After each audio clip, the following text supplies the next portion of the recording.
Professor Vertigal, and we're at Queen's University experiencing the annual exhibit of the Computing and the Creative Arts 201 class.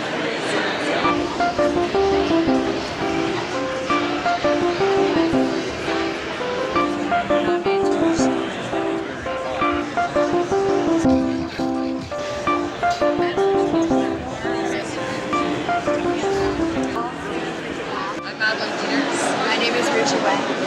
I'm Emma Irwin. This is a 3D sound map of campus of students walking around. We printed out each of these paths individually, and they have specific sound points at specific locations that you can touch using your finger to complete a circuit that will activate the sound clip.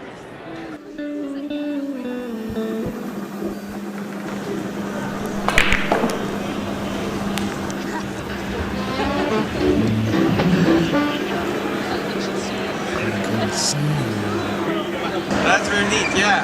Just different sounds. You gonna try? I'm Lauren Toll.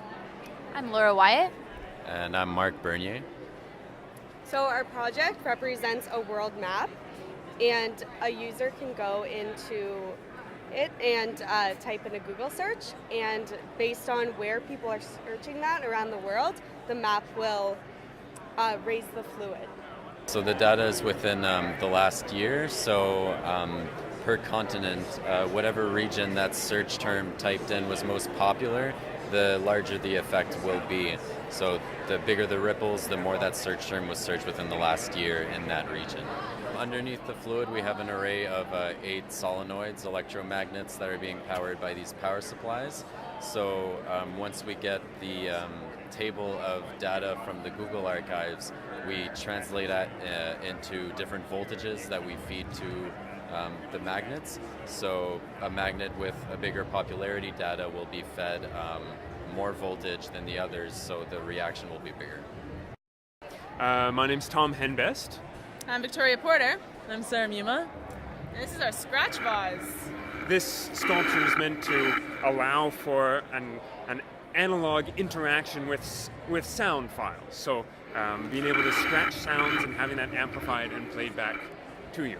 Yeah, so we have a mic inside of our 3D printed vase that picks up the noise and the vibrations from these strips or from the vase itself, and then it is inputted into a program which then modulates the sound and adjusts it and messes with it so it sounds kind of funky.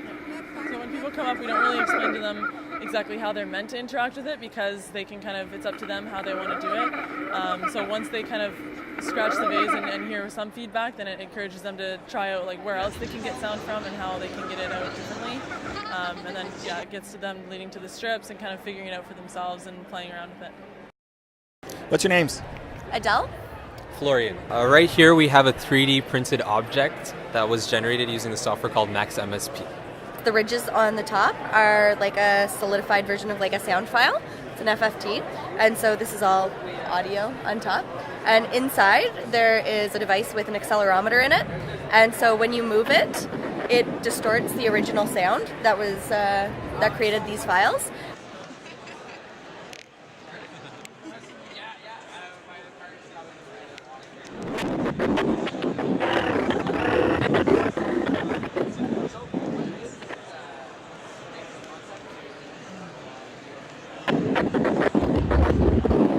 Hold the sound in your hands. Yeah, and it's kind of like you're in control of the sound object that you created initially. So my name is Kevin Laporte, and this is our COCA 201 final project. Yep. And my name is Van Baker, and we call this the sound orb. So what this sound orb is, it's the main concept and idea behind it is that you can manipulate samples and sound and frequencies by manipulating light.